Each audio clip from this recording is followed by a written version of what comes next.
They stood on the steps of the Manhattan Supreme Court, the rain masking the tears she refused to shed. Marcus didn't just divorce her. He destroyed her. With a cruel smirk, he leaned in and whispered, "Face it, Elena. You were an accessory I can no longer afford to wear. You're nothing without me." He walked away with his arm around a woman half her age, leaving Eleanor penniless and broken. But Marcus made one fatal calculation. He assumed Eleanor would stay down. He never expected that 6 months later, the nothing he discarded would walk into the darkest room in New York City, holding the hand of the one man Marcus was terrified of. This is the story of how a broken wife became a billionaire's obsession and the ultimate revenge.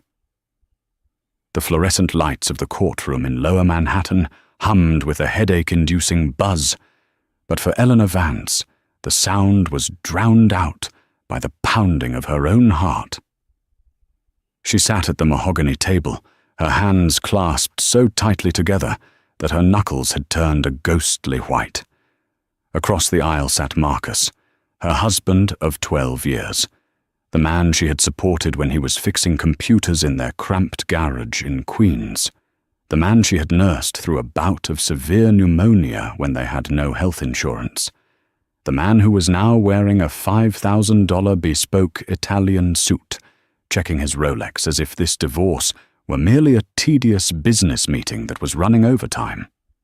"Mr. Vance," the judge intoned, peering over his spectacles, "you are requesting that the spousal support petition be denied in full based on the infidelity clause in the prenuptial agreement?" Elena's lawyer, a court-appointed attorney named Mr. Henderson, who looked like he hadn't slept in a week, stood up shakily. "Your Honor, the infidelity claim is entirely fabricated. Mrs. Vance has been faithful for the entirety of—" "Objection," Marcus's lawyer cut in smoothly. He was Richard Sterling, a man known in New York circles as the Butcher, for how he carved up opponents. "We have submitted digital evidence of Mrs. Vance's correspondence with a former lover." Elena gasped. "That's a lie. Those were emails to my cousin in London." Marcus didn't even look at her. He just tapped his pen on the table, a bored expression on his face. He knew the emails were innocent. He also knew that Sterling had manipulated the context enough to drag this out for years if Eleanor fought it. And he knew Eleanor didn't have the money for a year-long fight. The judge sighed, rubbing his temples. "Mrs. Vance, if you contest this evidence, we will need to schedule a forensic discovery phase. This will require a significant retainer for independent auditors." Elena looked at Marcus. For the first time, he turned his head. His eyes, once warm and brown, were now flat and cold, like polished stones. He offered her a tiny, almost imperceptible shrug. It was a message. Give up. She had $400 in her bank account. Marcus had hidden the rest of their assets in offshore shell companies in the Cayman Islands months before he filed. Elena's voice cracked. She cleared her throat. "I withdraw the request for support. I just want it to be over." Mr. Henderson looked at her with pity. "Elena, you're walking away with nothing. You helped him build Vance Tech. You deserve half." "I can't fight him, Robert," she whispered. "He'll bleed me dry before we even get to trial." The gavel banged. It sounded like a gunshot. 20 minutes later, they were outside. The New York autumn weather had turned sharply aggressive, a freezing drizzle coating the grey concrete. Elena was struggling to open her umbrella when Marcus stopped beside her. A black town car idled at the curb. The window rolled down, revealing Tiffany St. Clair. Tiffany was 23, the daughter of a real estate mogul, and an influencer with perfect teeth and empty eyes.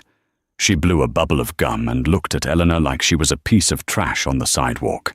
"Marcus, hurry up," Tiffany whined. "We have that dinner at Le Bernardin." Marcus buttoned his coat, He stepped close to Eleanor, invading her personal space one last time. "You know," he said, his voice smooth and devoid of any remorse, "I almost feel bad for you. You really tried, didn't you? Being the good little housewife. But you simply didn't scale, Elena. You're like old software. Obsolete." "I built that company with you," Elena said, her voice trembling with a rage she couldn't release. "I wrote the original business plan. I managed the books for 5 years. And I," Marcus sneered, "am the visionary. You were just clerical support. And frankly, you've aged out of the role. Look at you. You look tired." He reached out and flicked a raindrop off her cheap coat. "Do yourself a favor," he added. "Move back to Ohio, or wherever it is people like you go to fade away. Don't embarrass me by staying in the city." He turned and got into the car. As the door closed, Elena saw him lean over and kiss Tiffany, his hand resting possessively on her knee. The car pulled away, splashing dirty gutter water onto Elena's shoes. She stood there for a long time, the cold seeping into her bones. She wasn't crying anymore. The sadness had evaporated, replaced by a cold, hard knot in her stomach. Obsolete. She turned and walked toward the subway. She didn't have money for a cab. 3 months later, the high-flying life of being Mrs. Marcus Vance felt like a hallucination. Elena was living in a 4th-floor walk-up in Queens, in a neighborhood where sirens were the nightly lullaby. The apartment smelled permanently of boiled cabbage from the neighbor downstairs, and the heat worked only intermittently. She had applied to dozens of jobs, but at 34, with a 10-year gap in her resume labeled homemaker, the corporate world wasn't interested. They didn't care that she had unofficially run the operations of a multi-million-dollar tech firm. Without the title, she was invisible. She finally landed a job through a temp agency. It wasn't glamorous. It was at Thorne Holdings, an old money investment firm located in a monolithic skyscraper in Midtown. But she wasn't an executive assistant or a manager. She was a record specialist. In reality, she was an archivist in the basement. Her job was to take boxes of physical contracts dating back to the 1980s, scan them, and organize them into the digital server. It was dusty, lonely work, and it was perfect. No one looked at her. No one recognized her as the former wife of the tech world's rising star, Marcus Vance. She wore oversized sweaters and kept her hair in a messy bun. She was a ghost in the machine. Marcus, meanwhile, was everywhere. Vance Tech was preparing for its IPO, initial public offering. His face was on the cover of Forbes under the headline, "The Solo Genius." The article didn't mention her name once. It claimed Marcus had started the company in his dorm room, alone. One Tuesday, around 1 p.m., Elena was sitting in the small, sterile break room in the basement levels. It was usually empty. The high-powered traders and analysts upstairs ordered sweetgreen or sushi to their desks. The basement was the domain of the janitors and the archivists. She was unwrapping a ham sandwich she'd made at home when the door creaked open. A man walked in. He looked to be in his late 60s, perhaps early 70s. He wore a grey cardigan that had seen better days, and a pair of reading glasses hung around his neck on a crooked chain. He held a thermos that looked dented. He paused when he saw her. "Oh, apologies. I thought this room was usually empty at this hour." Elena smiled politely. She assumed he was part of the maintenance crew, or perhaps a mailroom clerk. "It's okay.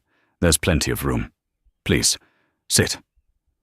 The man hesitated, then shuffled over to the chair opposite her. He sat down with a heavy sigh that sounded like it carried the weight of the world. He opened his thermos and poured out some tomato soup. "I'm Elena," she said softly. "Arthur," the man replied. He didn't offer a last name. "You're new down here?" "About a month," Elena said. I'm digitizing the 88 mergers. It's riveting stuff." Arthur chuckled dryly. "The 88 mergers, a messy year, a lot of greed in 88. "Isn't there always greed?" Elena asked, a hint of bitterness slipping into her tone before she could catch it. Arthur looked at her over the rim of his plastic cup. His eyes were a startling shade of icy blue, sharp and intelligent, contrasting with his disheveled appearance. "You sound like someone who has seen the ugly side of it." Elena looked down at her sandwich. "You could say that. I learned the hard way that loyalty is a liability in this city." Arthur nodded slowly. "My wife. She used to say that loyalty was rare because it was expensive. Cheap people can't afford it." Elena looked up, surprised. "That's beautiful. Is she—" "Passed 5 years ago," Arthur said. He took a sip of soup. "Now, I just wander the building. Try to stay out of the way of the young wolves upstairs." "I know the feeling," Elena said. She reached into her bag. "I have an extra apple. Would you like it? That soup doesn't look like enough lunch." Arthur stared at the apple in her hand. Then he looked at her face. He seemed to be searching for something. Pity, perhaps, or an agenda. Finding neither, his face softened. "Thank you, Elena. I would like that very much." That was how it started. For the next 2 months, Arthur and Eleanor had lunch together 3 times a week. It became the highlight of her day. They didn't talk about business. They talked about books, about the history of New York architecture, about jazz. Eleanor found him to be incredibly sharp. He knew details about the building's history that were obscure, and sometimes he would make offhand comments about the economy that were frighteningly accurate weeks later. She vented to him, just a little. She told him about an ex who had erased her from his life. She never mentioned Marcus by name. She was too ashamed, and she didn't want to seem like she was bragging about her past proximity to wealth. She just described him as a man who traded her in for a newer model. "He called me obsolete," Elena admitted one rainy afternoon, staring at the vending machine. "He said I didn't scale." Arthur's face darkened. For a second, the kindly old grandfather vibe vanished, replaced by something steely and dangerous. "A man who treats people like assets usually ends up bankrupt in the ways that matter," Arthur growled. "Don't let his blindness define your worth, Elena. You have a sharp mind. I've seen how you reorganized the filing system.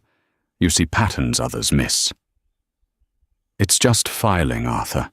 She laughed self-deprecatingly. "It is never just filing," he corrected. "It is information architecture." Then, the inciting incident happened. It was a Friday. Elena was called up to the 40th floor, the executive level. This was forbidden territory. The head of HR, a woman named Ms. Gables, who wore shoes that cost more than Elena's car, had summoned her. Elena entered the glass-walled office, terrified. Had she done something wrong? "Ms. Vance," Ms. Gables said, not looking up from her iPad. "We are downsizing the archival department. We've decided to outsource the remaining scanning to a firm in New Jersey. Today is your last day." Elena felt the floor drop out from under her. "But I really need this job. I'm reliable. I'm fast." "It's a budget issue," Ms. Gables said dismissively. "Pack your things. Security will escort you out in an hour." Eleanor stumbled back to the elevator, fighting back tears. Not again. Just as she was getting her footing, the rug was pulled out. She went to the basement to get her coat. She sat in the break room for one last minute, trying to compose herself. The door opened. It was Arthur. "Elena?" He frowned. "You're crying. What happened?" "I got fired." She wiped her eyes, trying to smile for him. "Outsourced. Today's my last day, Arthur. I won't be able to have lunch with you anymore." Arthur stood very still. Who fired you? Ms. Gables, up on the 40th floor. It's okay, Arthur. It's not your fault. I don't know what I'm going to do. Rent is due in 3 days. Arthur set his thermos down on the table with a definitive clunk. He adjusted his crooked glasses. He reached into the pocket of his cardigan and pulled out a phone.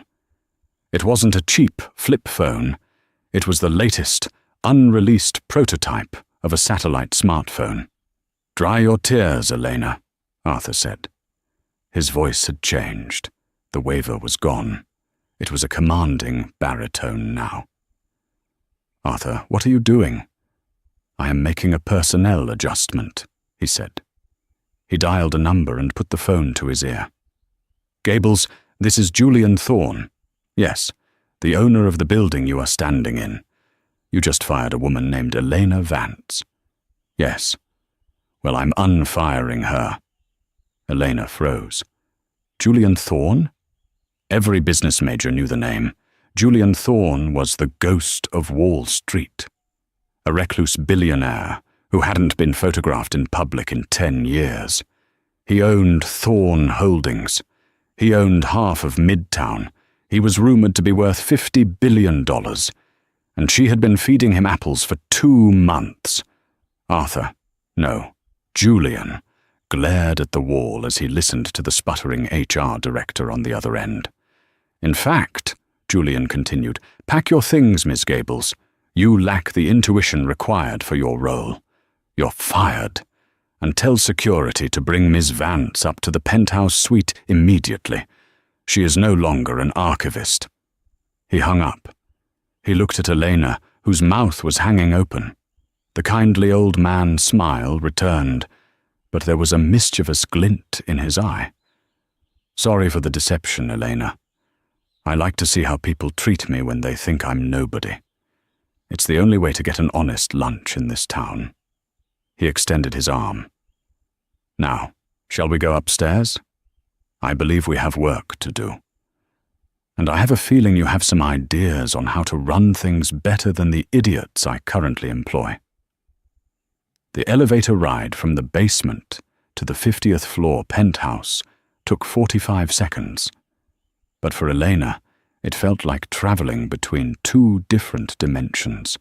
When the doors slid open, the smell of stale coffee and dust was replaced by the scent of white tea and expensive leather. The penthouse wasn't just an office, it was a command center. Floor-to-ceiling windows offered a panoramic view of Manhattan, the very city that had chewed Elena up and spat her out. Julian Thorne walked in ahead of her, shedding his Arthur cardigan to reveal a crisp, white dress shirt underneath. He didn't look like a frail old man anymore. He looked like a titan. Sit, Julian commanded, pointing to a chair made of Italian leather that probably cost more than Elena's entire wardrobe. Elena sat, her hands trembling slightly. Mr. Thorne, Julian, he corrected, pouring himself a glass of sparkling water from a crystal decanter. And stop shaking. It annoys me. You didn't shake when you were debating me about the 1929 crash last week. That was theoretical. This is real, Elena stammered. Why are you doing this?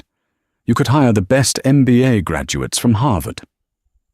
Julian walked over to the window, looking down at the ants scurrying on the streets below. I have hired them. They are boring. They think in straight lines.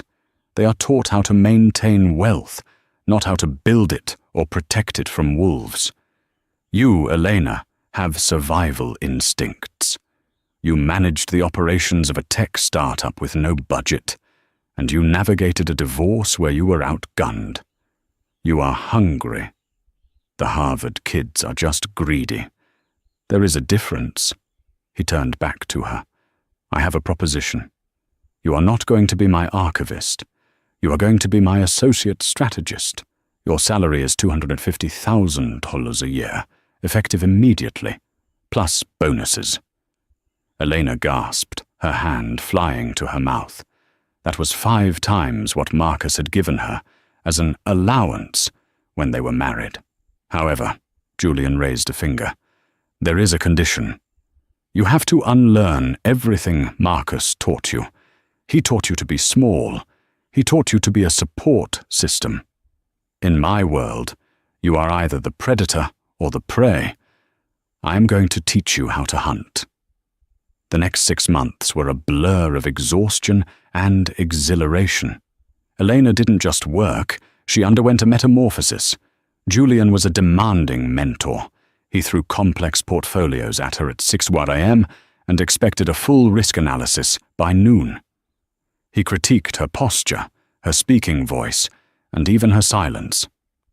Stop apologizing, he snapped at her one afternoon when she dropped a pen.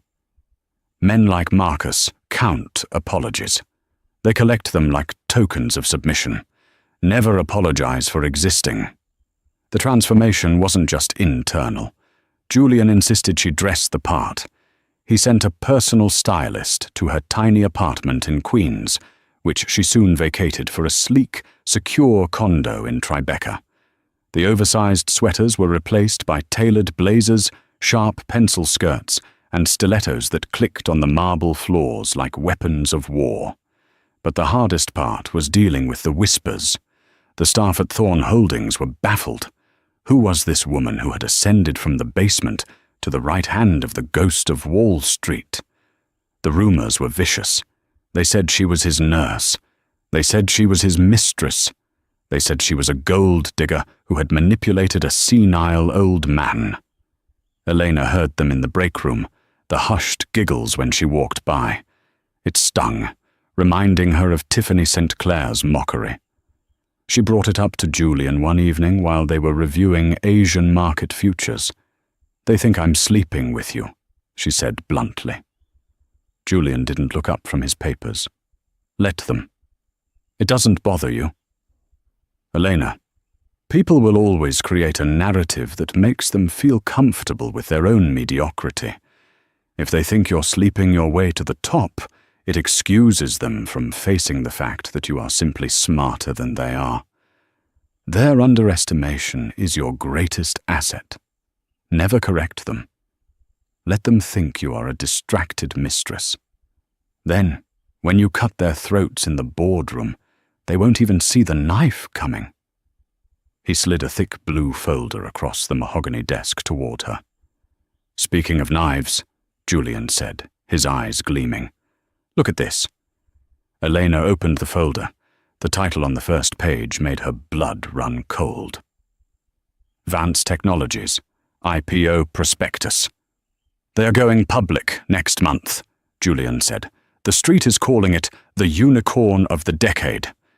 Analysts are valuing the IPO at $4 billion.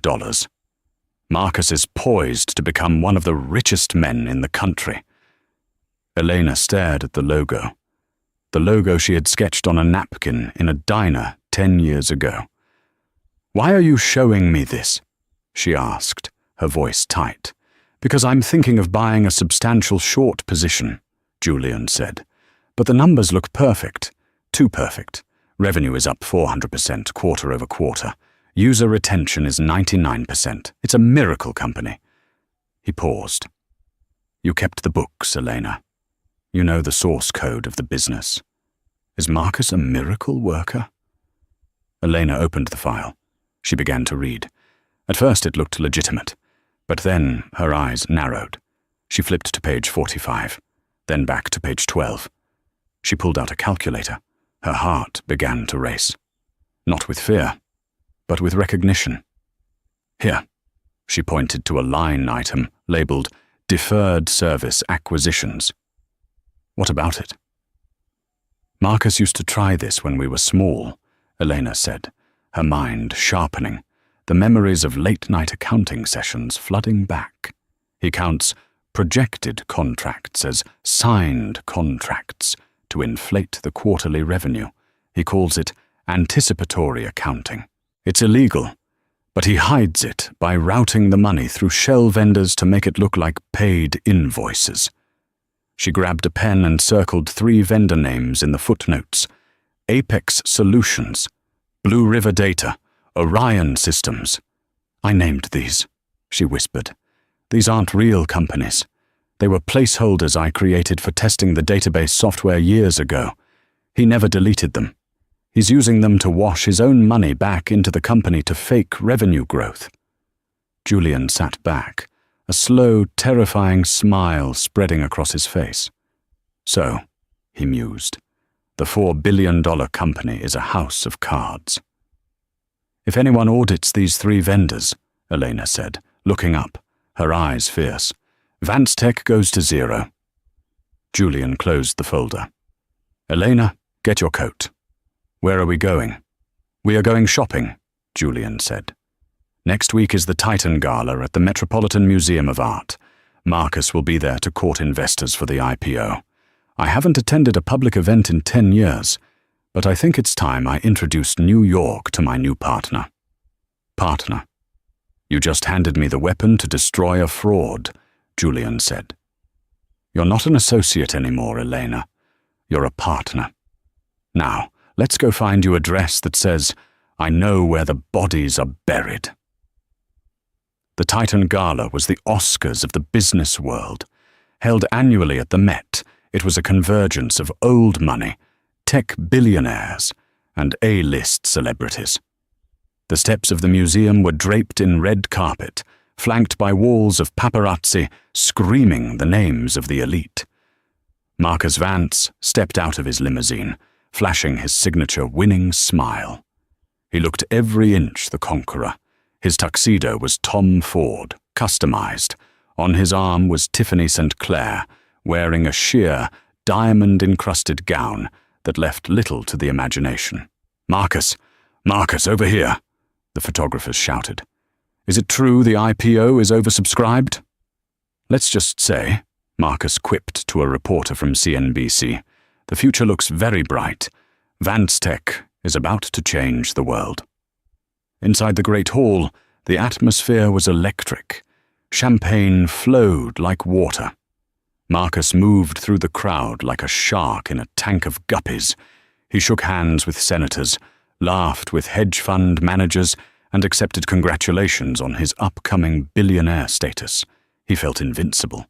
He had shed the dead weight of his past life, Eleanor, and ascended to the Olympus of wealth. This is boring, Tiffany complained, sipping her champagne. Can we go to the after-party yet? Hush, babe, Marcus muttered. I need to talk to the guys from Goldman. Just look pretty. Suddenly, a hush fell over the room. It started near the entrance and rippled outward, silencing the jazz band and the chatter. Heads turned, glasses were lowered, the massive doors at the top of the stairs had opened. Oh my God, someone whispered near Marcus. Is that Julian Thorne? Marcus whipped his head around. It couldn't be. Thorne was a hermit, a ghost. He hadn't been seen at a gala since 2012. But there he was. Julian Thorne stood at the top of the staircase, looking like a king surveying his subjects. He wore a classic black tuxedo, his silver hair swept back, radiating an aura of terrifying power. But it wasn't just Julian that had the room paralyzed. It was the woman on his arm. She was stunning. She wore a gown of midnight blue velvet that hugged her curves and pooled on the floor like liquid night. The dress was off the shoulder, revealing an elegant neck adorned with a necklace of sapphires and diamonds that looked heavy enough to sink a ship. Her hair was styled in glamorous old Hollywood waves. Her makeup was flawless, highlighting cheekbones that could cut glass. She looked regal, dangerous, and utterly unattainable. Marcus squinted.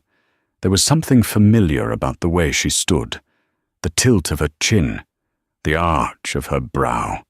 The woman began to descend the stairs with Julian, moving with a grace that commanded the attention of every lens in the room. Who is she? Tiffany asked, sounding jealous. Is that a model?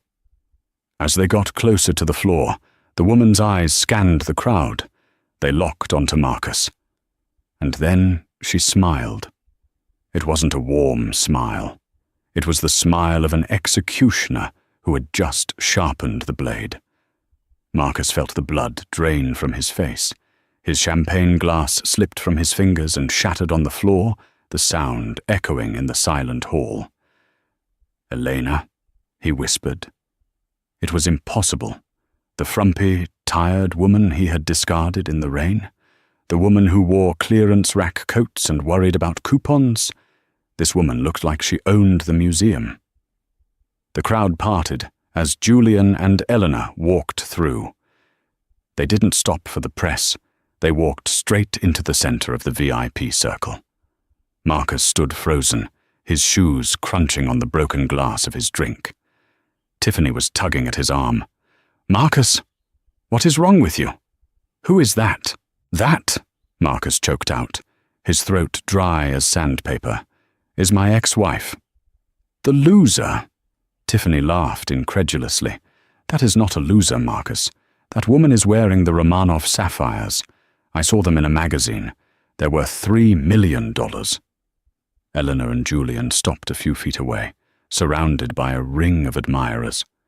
Marcus watched as the CEO of Chase Bank rushed over to kiss Eleanor's hand. He watched as a senator leaned in to whisper something that made Elena laugh. A throaty, confident laugh he had never heard before. Anger replaced his shock. How dare she? How dare she come here, on his night, looking like that? She was supposed to be in Ohio. She was supposed to be miserable. He straightened his jacket. He was Marcus Vance. He was about to be a billionaire. She was just some arm candy for a geriatric relic. "Stay here," Marcus snapped to Tiffany. He pushed his way through the crowd, marching towards them. He needed to put her back in her place. He needed to break the illusion. "Well, well," Marcus's voice boomed, interrupting a conversation Eleanor was having with a tech investor. "I didn't know the retirement home organized field trips." The circle fell silent. The tension was palpable. Julian Thorne turned slowly, looking at Marcus with mild amusement, as if he were a noisy insect. "Mr. Vance," Julian said coolly. "A pleasure to finally see the face behind the creative accounting." Marcus ignored Julian. He focused his eyes on Eleanor. He raked his gaze over her dress, trying to make her feel cheap. "And Eleanor," Marcus smirked. "You clean up nice. I guess you found a new sponsor. I hope he pays better than I did. Although, looking at the jewelry, I assume the services required are quite extensive." The crowd gasped. It was a crude, brutal insult. Tiffany, who had followed him, giggled. Elena didn't flinch. She didn't look down. She didn't blush. She took a slow sip of her water, then handed the glass to a passing waiter. She turned her body fully toward Marcus. She was taller in her heels than he remembered. Or maybe he had just become smaller. "Hello, Marcus," she said. Her voice was steady, low and smooth. "It's been a while. I see you're still wearing that suit. The lapels are a bit wide for this season, don't you think?" "Don't play games with me," Marcus hissed, stepping closer. "You don't belong here, Elena. You're a fraud. You think wearing a costume changes who you are. You're a secretary, a housewife. You're nothing." Elena smiled again. "Actually, Marcus, I'm not a housewife anymore. I'm a partner at Thorne Holdings." She let the title hang in the air. "And as a partner," she continued, her voice raising slightly so the surrounding investors could hear, "I've been reviewing the prospectus for Vance Tech. It's a fascinating piece of fiction. Tell me, how are things at Apex Solutions these days? Do they still operate out of that P.O. box in Delaware?" The color drained from Marcus's face instantly. It was as if she had punched him in the gut. I don't know what you're talking about," he stammered, looking around nervously. The investors nearby were now listening intently. "Don't you?" Elena asked innocently. "Because according to your ledger, They generated 30% of your revenue last quarter. It would be a shame if the SEC found out that Apex Solutions has no employees, no product, and a bank account linked to your personal trust in the Caymans. Silence. Absolute, deathly silence. The CEO of Chase Bank, who was standing nearby, narrowed his eyes at Marcus. "Is that true, Vance?" "She's lying," Marcus shouted, his voice cracking. "She's a bitter ex-wife. She's crazy." "I have the transaction logs, Marcus," Elena said softly. She reached into her clutch, not for a lipstick, but for a folded piece of paper. She didn't hand it to Marcus. She handed it to the journalist from the Wall Street Journal, standing to her right. "You might find this interesting for tomorrow's morning edition." Marcus lunged for the paper. "Give that back." Two massive security guards stepped in front of Julian and Eleanor, blocking Marcus's path. Julian finally spoke. "Mr. Vance, I suggest you leave. My legal team has already forwarded a digital copy of that document to the district attorney. I believe they will be waiting for you at your office in the morning." Marcus looked around. The admiration in the room had vanished. It was replaced by looks of disgust and suspicion. The photographers were now snapping photos of his panic, his sweat, his ruin. Tiffany St. Clair looked at Marcus, then at the paper in the journalist's hand. She realized the yacht parties were over. "You're an idiot," she hissed at Marcus. She turned on her heel and walked away, disappearing into the crowd. "Elena, please," Marcus whispered, the fight leaving him. He looked small again. "We can talk about this. I can explain. Don't do this." Elena looked at him with an expression that hurt him more than anger. Indifference. "You said I didn't scale, Marcus," she said. "You were right.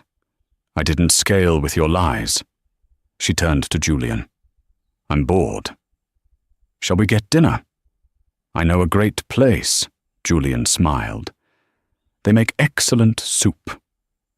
As they walked away, leaving Marcus surrounded by shouting reporters and angry investors, Elena didn't look back. She wasn't an accessory anymore. She was the main event. The morning after the Titan Gala, the sun rose over New York City. But for Marcus Vance, it was the beginning of a long, dark winter. He woke up not in his penthouse overlooking Central Park, but on a leather sofa in his lawyer's office. He had spent the night shredding documents until Richard Sterling, the butcher, had slapped his hand and told him to stop before he added obstruction of justice to the list of charges. Marcus pulled out his phone. His hands were shaking so badly he dropped it twice. When he finally unlocked the screen, the notifications were an avalanche of ruin. The Wall Street Journal, Vance Technologies. Fraud. CEO accused of $200 million shell game. Twitter, Vance Tech scam is trending #1 worldwide. CNBC, Vance Tech IPO, halted by SEC indefinitely. And then, the personal blow. He opened Instagram. Tiffany St. Clair had posted a photo. It was a selfie of her on a private jet, holding a glass of champagne. The caption read, "Toxic people are a drain on your energy. New beginnings. Single life. Dubai." She hadn't just left him. She had broadcasted it to her 3 million followers before his coffee was even cold. "Marcus," Sterling walked in, looking disheveled and grim. "We have a problem. The SEC is downstairs. They have a warrant for your electronic devices." "Don't let them in!" Marcus screamed, jumping up. "I pay you to stop this." "I can't stop the federal government, Marcus," Sterling shouted back, losing his composure. "And there's something else. The banks have frozen your personal accounts.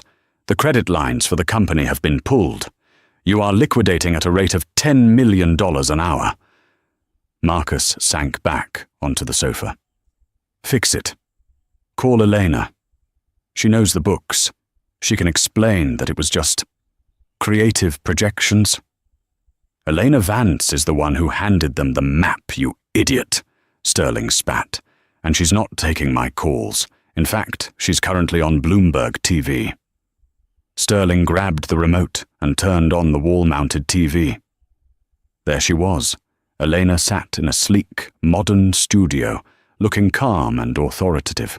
The chyron under her name read, Elena Vance, partner, Thorn Holdings.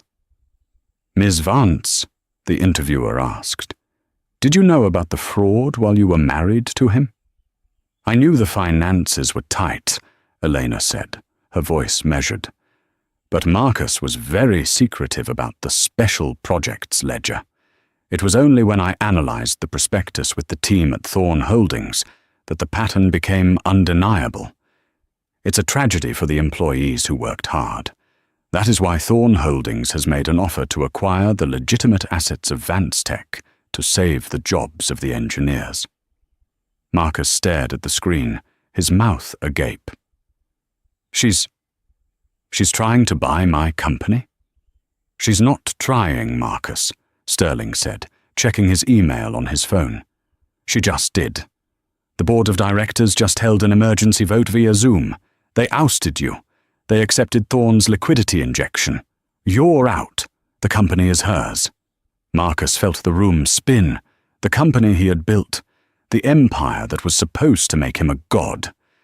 It was gone, snapped up by the wife he had called obsolete. He grabbed his coat. Where are you going? Sterling yelled. The police are downstairs. I have to see her, Marcus muttered, his eyes wide and unblinking. She can't do this. She still loves me. I know she does. This is just a tantrum. He ran out the back exit, down the fire escape, dodging the flashing lights of the police cruisers out front. He hailed a cab, pulling his collar up to hide his face. Where to? The driver asked. The Thorn building, Marcus whispered. And drive fast. The lobby of the Thorn building was a fortress of marble and glass. When Marcus burst in, looking manic and unshaven in yesterday's tuxedo, 3 security guards immediately stepped into his path. I need to see Elena Vance, Marcus shouted. Tell her it's her husband. Ex-husband, a deep voice corrected. Marcus looked up. Standing on the mezzanine level was Julian Thorn. He looked down at Marcus with a mixture of pity and distaste. Let him up, Julian nodded to the guards. Elena is expecting him. Marcus was escorted into the elevator. He smoothed his hair, trying to regain some semblance of control. She wants to see me, he told himself. She wants to negotiate. She probably misses me. The elevator opened directly into the penthouse. Elena stood by the window, looking out at the city. She didn't turn around when he entered. You look terrible, Marcus, she said, her reflection in the glass catching his eye. Elena, Marcus walked toward her, arms open. Baby, listen. You've made your point. You scared me, okay? I get it. You're smart. You're powerful. But you don't have to destroy me. We were a team once. We can be a team again. Think about it. You and me, running Vance Tech together. With your capital and my vision. Elena finally turned. Her face was unreadable. Your vision? She asked softly. Your vision was to lie to investors and stash cash in the Caribbean while I clipped coupons for groceries. Your vision was to humiliate me in front of the world and replace me with a child. That was a mistake, Marcus pleaded. Tiffany meant nothing. It was a midlife crisis. I'm over it. I want you back, Elle. He reached for her hand. Elena took a step back, looking at his hand as if it were covered in slime. You don't want me, Marcus. You want a life raft. She walked over to the desk and picked up a thick document. Do you know what this is? Marcus squinted. It looks like a deed. It is, Elena said. It's the deed to the house in the Hamptons you bought last month, the one you put in the company's name to avoid taxes. She picked up another paper. And this is the title to your Ferrari. She picked up a third. And this is the promissory note for your legal fees. Mr. Sterling called me. Apparently, your assets are frozen, and you couldn't pay his retainer. So, I bought your debt." Marcus backed away, hitting the wall. You own my lawyer? I own your debt, Marcus, which means I own you." Elena walked closer to him, her heels clicking rhythmically. She stopped inches from his face. She smelled of expensive perfume and cold victory. "I'm not going to send you to jail, Marcus," she said quietly. Hope flickered in his eyes. "You're not?" "No, that would be too easy. And honestly, I don't want to waste my time testifying." She tossed the papers onto the coffee table. "I made a deal with the SEC. They are going to ban you from serving as an officer of a public company for life. You will never be a CEO again. You will never sit on a board. You will never sign a check for a company." "But that's my life," Marcus cried. "That's all I know." "Then you'll have to learn something new," Elena said, her voice hardening. "Like I did." She went to her purse and pulled out a single item. It was a subway card. She pressed it into his hand. "Here," she said. "There's $20 on this. It should get you to Queens. I hear the garage we used to rent is available. Maybe you can start over. Fix some computers. Do some honest work for the first time in your life." "Elena, please," Marcus sobbed, falling to his knees. "I have nothing. Everyone hates me. I have nowhere to go." Elena looked down at him. She waited for the pang of guilt. She waited to feel that old instinct to nurture him, to fix him, to sacrifice herself to make him feel better. She felt nothing, just a profound sense of lightness. The chains were gone. "You said I was obsolete," Elena whispered. "But look at us now, Marcus. I'm the future. You're just history." She pressed a button on her desk. "Security? Please escort Mr. Vance out of the building and make sure he uses the service elevator. We don't want him upsetting the clients." 2 guards hauled a weeping Marcus to his feet. As they dragged him out, he looked back one last time, seeing Elena standing in the sunlight, golden and untouchable. 1 year later, the air in Silicon Alley was thick with anticipation. It wasn't just another tech launch, it was a resurrection. The glass facade of the building, formerly known as Vance Tech, was draped in massive white silk sheets, concealing the new branding that the entire financial world was speculating about. Elena stood backstage in the green room, adjusting the lapel of her white bespoke suit. It was a sharp departure from the grey and black she used to wear to blend into the background. Today, she was designed to stand out. 3 minutes to curtain, Ms. Vance," a production assistant whispered, tapping her headset nervously. Elena looked in the mirror. She didn't see the tired, discarded wife anymore. She saw a woman who had walked through fire and forged herself into steel. "Ready?" Julian asked. He was sitting on a velvet couch, looking every bit the proud mentor. He had officially stepped out of retirement to serve as the chairman of the board, but everyone knew Elena was the captain of the ship. "I was born ready," Elena replied. "I just didn't know it until you handed me that apple." She walked out onto the stage. The auditorium, packed with 2,000 journalists, investors, and former skeptics, erupted. The applause was deafening, a physical wave of sound. Elena raised a hand, commanding silence. "For a long time," she began, her voice amplified and crystal clear.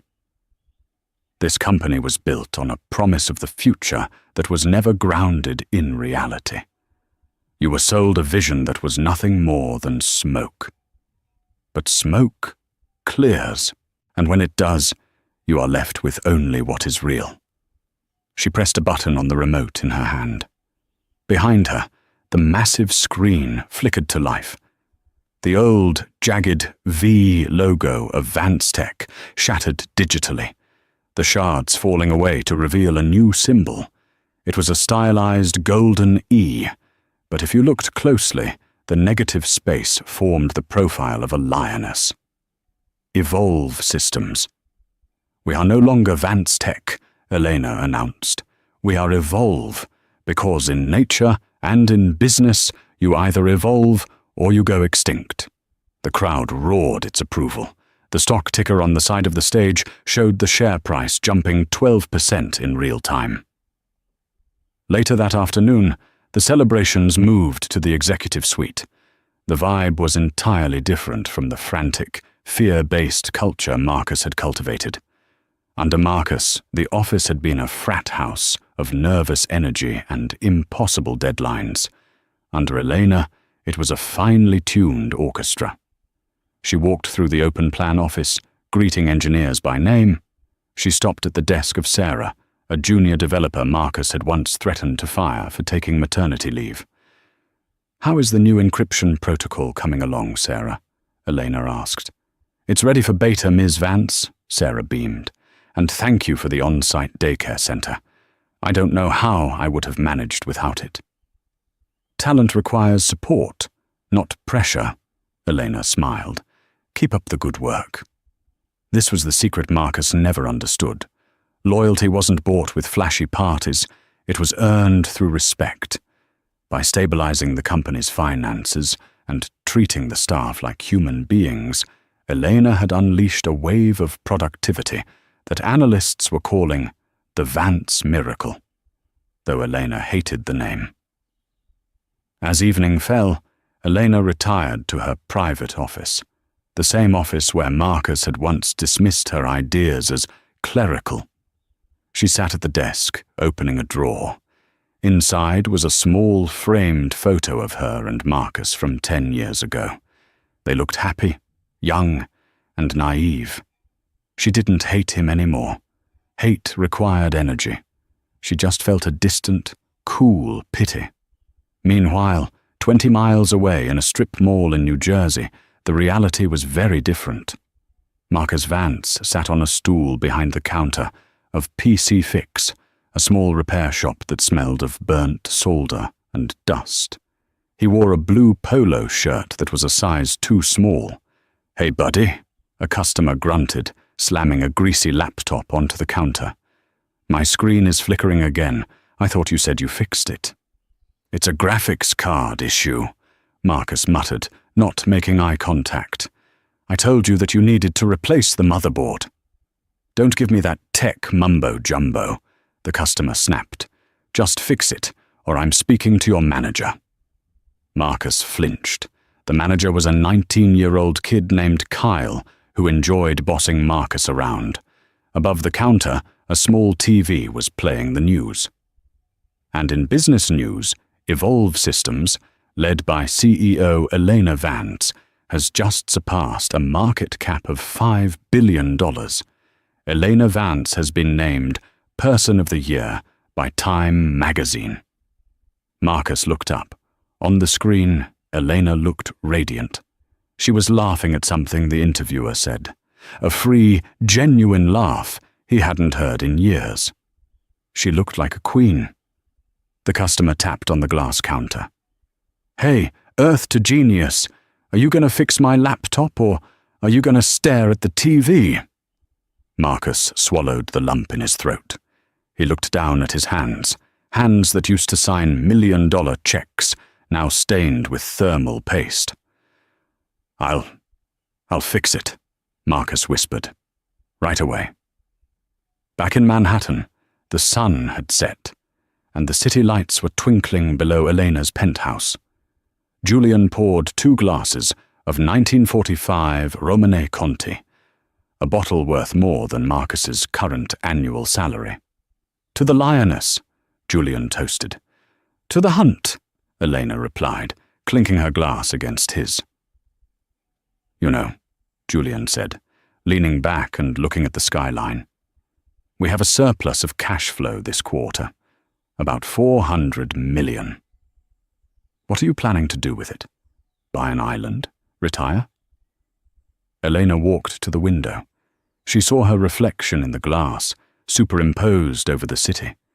She saw the scars of the past, but they weren't wounds anymore. They were armor. "I was thinking about the transportation sector," Elena said thoughtfully. "I had a terrible flight to London last week. The logistics are archaic. The customer experience is insulting." Julian raised an eyebrow, a smile playing on his lips. "You want to buy an airline?" "I don't want to buy one." Elena turned to him, her eyes gleaming with that dangerous, brilliant spark. "I want to build one that actually works. I think I'll call it Ascend." "The industry is a graveyard for billionaires," Julian warned, though he looked delighted. "Good," Elena replied. "Then there's plenty of space for me to bury the competition." She took a sip of the wine. It tasted like victory. Elena Vance had been a wife, a victim, and a ghost.